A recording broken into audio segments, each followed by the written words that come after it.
geeks, it's Minx. It's that time again. It's time for a Game of Thrones review.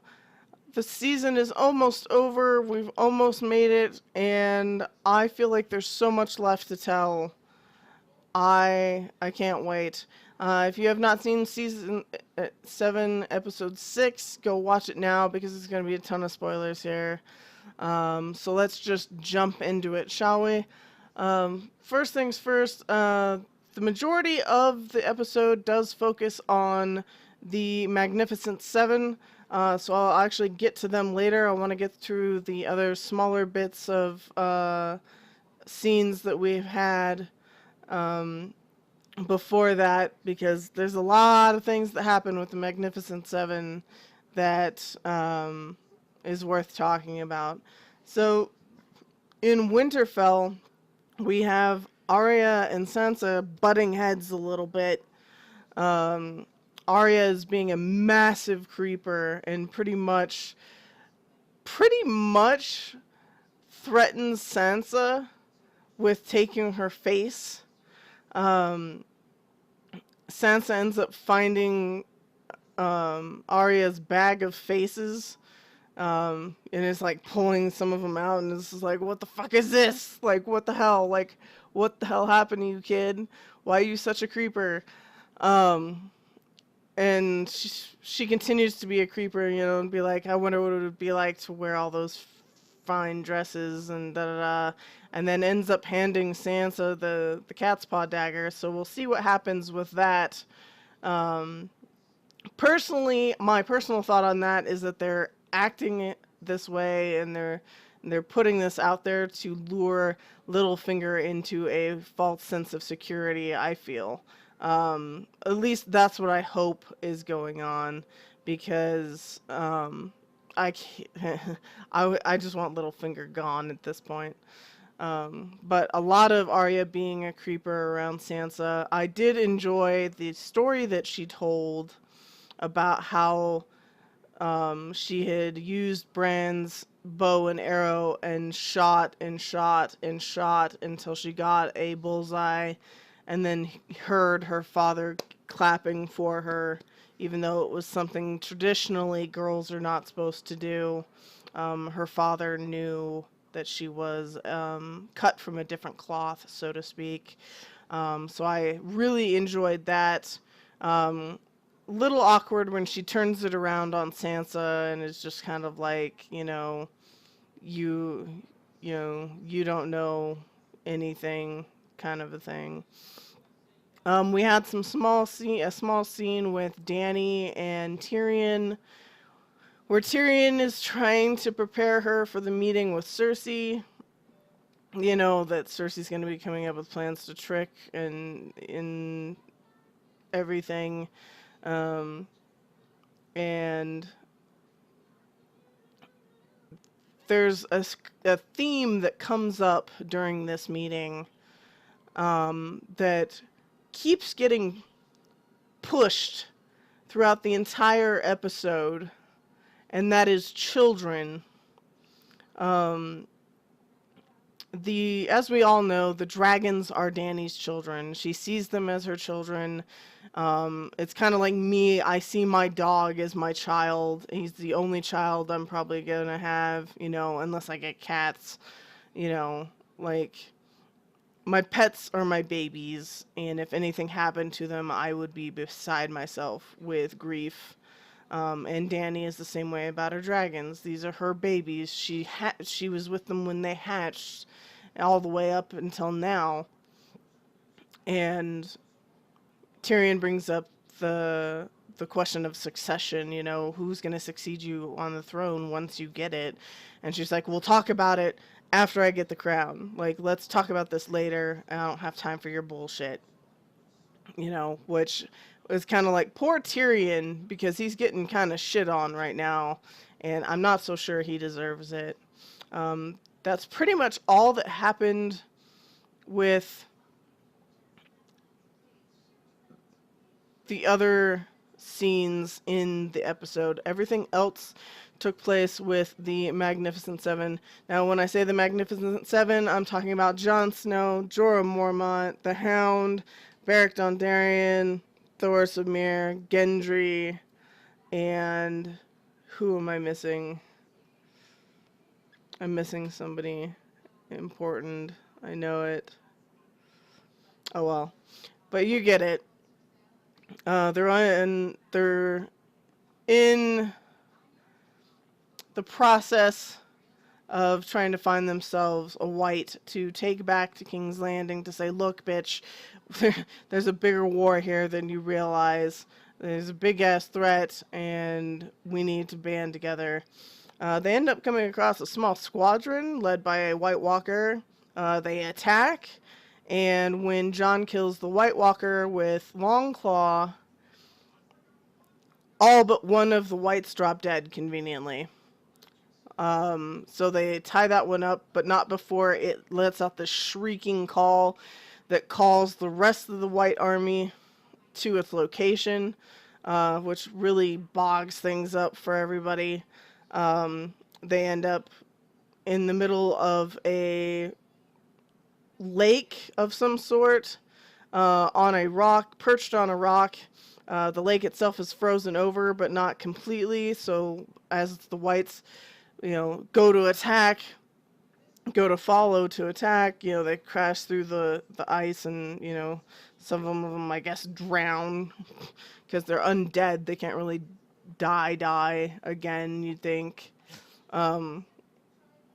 So they're stuck there waiting. Right before this happens, before they take off for the middle of this lake, Jon grabs Gendry and is just like, you need to run back to Eastwatch, get a raven sent to Daenerys. She's our only hope. And he's like, why me? And he goes, you're the fastest of us, just go.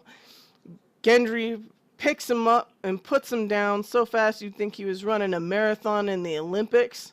Like, he manages to run all the way back to Eastwatch. He drops down. He literally collapses about 20 feet from the door. Door raises. Davos turns him around, and all he can say, he's like so out of breath, and he's just like, we need to send a raven. We need to send a raven now.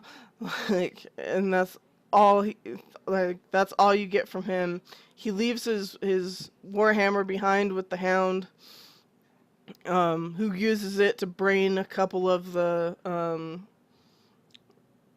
Whites. We actually get to see a little bit of dragonglass in play. It looks like Jorah was using dragonglass daggers, which was kind of cool. He was roguing it up a bit. Looked like Tormund traded in his usual axe for an axe of some sort that had dragonglass attached to it. It looked like it was dual-ended. So I'm not quite sure what kind of weapon he was using, but it looked badass. He almost died. I would have freaked out if Tormund would have died. I'm not even joking. He has some of the funniest lines and some of the funniest scenes. He brings such levity to the show that I would have cried had Tormund died, but he got saved at the last second. They get Thoros of Myr dies. I was not surprised by that at all. Of the Magnificent Seven, I figured Thoros of Myr and Beric Dondarrion were probably the two most likely to die out of the set. Because I think there's too much going on with like the Hound and Jorah, that there's too much left for them to do for them to die just yet. Do I think they're eventually going to die? Probably. But anyway, then Dany shows up on the dragons, and they're flying around. They're roasting a bunch of the army of the dead, trying to clear the way.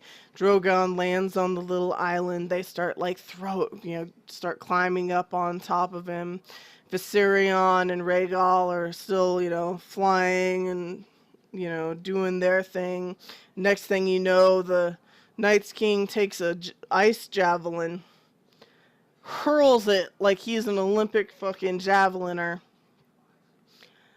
and ends up hitting Viserion somewhere in the wing or body area, and all this blood just starts spilling out of him, and he just fucking goes down, and he crashes through the ice, and then you see the life leave him as his eye closes, and he just sinks into the water. Danny is like on her face, the look on her face, she's beside herself. That was one of her babies. And to be honest, Viserion was my favorite of the dragons because of his personality, because it was completely opposite of Viserys, who he was named after. Viserion was actually the calm dragon. So I actually got really upset when I figured out it was Viserion that got hit. Jon realizes that they're never going to make it if they don't take off right now. So he tells Danny, go, go, go, and he's, slicing his way through whites and still fighting them off. And so Danny takes off, and then the Night's King throws another javelin. This time he misses because Drogon knows how to bob and weave a bit. And everyone gets away except for Jon. Jon gets pulled under the ice. Interesting thing that happens though, if you actually look closely, when Jon re-emerges from the water, because of course he's going to, the eyes, okay, Longclaw is sitting on the top of the ice or the rock or whatever that he latches onto. The eyes on the pommel are closed. When Jon erupts from the water and puts his hand on Longclaw, the eyes open. I have never seen that shit happen before in a Game of Thrones. I've never seen that happen. I don't know if that's just a weird cut. Maybe they had a different style of Dragonclaw, or if it was meant to do that. But weirdest thing that ever happens, seriously, go back and watch it. It's crazy. So he pulls himself back up, and then we get him running, or more like walking, because he's super stiff, because he's wet and he's freezing. And who should he run into but Uncle Benjen / Cold Hands, coming to the rescue again, because plot device, because that's all he's been since he became Cold Hands. He puts Jon on his horse, smacks the horse's ass, and then fights off the whites as long as he can with his little torch thing that he's got, his swinging torch. It takes out a few of them before he goes down. Dany is waiting at Eastwatch, looking out over, everything. Jorah comes up behind her and he's like, it's time to go. And she's like, just a few more minutes. And finally, right about when she decides that it's time to leave, you see they yell something about, a rider coming, and she looks down, and then it's Jon. They get him on the boat. They start pulling off all of his clothes because they're literally frozen to him. Davos is having trouble getting his jacket off of him and stuff. And they get him stripped down to his skivvies, and Dany finally gets to see all of his scars, and especially the one that's directly over his heart. And so now she knows he did really take a knife to the heart for his people, which endears her even more to him. When he wakes up, he sees that she's sitting next to his bed, next to him, and they have probably a very sad conversation. It was kind of bittersweet though, because they kind of held hands a little bit. and it wasn't just a show of unity. It was, you can tell it was, you know, um, something else mixed in. And first thing he says is, "I'm sorry, I am so sorry," because he knows that, Viserion was one of her babies. And she's like, "No, I had to see it. Now that I've seen it, I swear, you know, we will do this together. I will fight with you." And she's like, "You have to understand, these dragons are my children, the only children I'll ever have." Which is yet another time during this episode that they push the children thing, about Danny and John, because John had a moment like that with Ser Jorah when he tried to give Longclaw back to Ser Jorah, and Jorah was like, "No, keep it, and let it go to your children, um, after you," kind of a thing, like, which I thought was kind of a really cool moment. Um, but John turns around and like says Danny, and she's like, "Danny, I don't know the last person to call me Danny. I don't think it ended up good for them." And he's like, "Okay, then my queen then." He goes, "I'd bend the knee, but I can't get up." And she kind of smiles at that. And then, kind of awkward moment. And she's like, "You should rest." Um, My favorite part of the episodes, I think, was the little mini conversations that happened between the Magnificent Seven, during the whole thing. There was a talk, like I said, John and Jorah, also them talking about Jorah's dad, and the fact that John made sure that he told him, we got revenge for his death. We got the vengeance. um, Gendry getting pissy about having to work with, Beric and Thoros, and then the Hound telling him pretty much to quit bitching and, get on with it.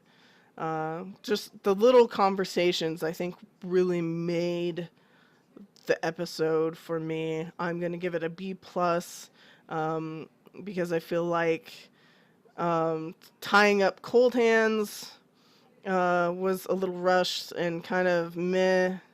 I hate it when they do convenient plot points like that, especially after they just did this wonderfully complex thing, um, with the Night's King pulling the dragon out of the water and turning it into one of his minions. So now Viserion is a fucking ice dragon, and I don't know how I feel about that. Um, you can tell I have a little bit of residual anger, but we'll see how next episode goes. Um, but yeah, so that is my review of the episode. I talked way too much, but I want to know what you thought about it in the comments section down below. Um, what was your favorite part? What do you think of Viserion now being an ice dragon? Do you think he's gonna shoot fire ice out of his maw, or is it gonna be blue flame? Let me know what you think down below. If you missed last week's review, you can click right here. And if you missed out on it, I did a top 5 book theories confirmed by the show right here. So with that said, see you next week. Later, geeks.